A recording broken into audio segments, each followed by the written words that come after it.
Uh-oh.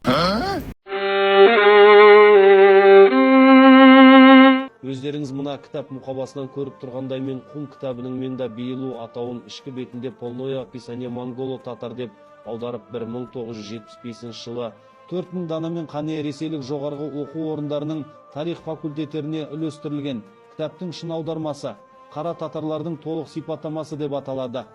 Қара татар деген сөздің өзі Шыңғысхан тарихынан қазақты айыруға арналған коммунистік Ресей фальсификациясын әшкере ететін факт еді. Үшінші яғни қазақ тарихының әліппесі болу керек, немесе төл құжатты болып табылатын Рашид ад-Дин Хамадани Жамиғат Таурих жылнамасы.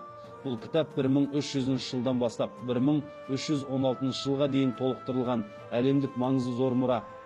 Бұл еңбек Шыңғыс қағаның шөпшегі Парсы жерінде хандық құрған Газан хан және інісі тақ мұрагері Олжейт екеуінің қадағалауымен жазылған жылнама.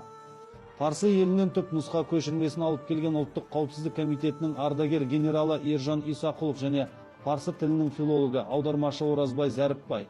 Ағалардың айтуынша Рашид ад-Дин жылнаманың негізгі бөлігін орыстар монгол атаған.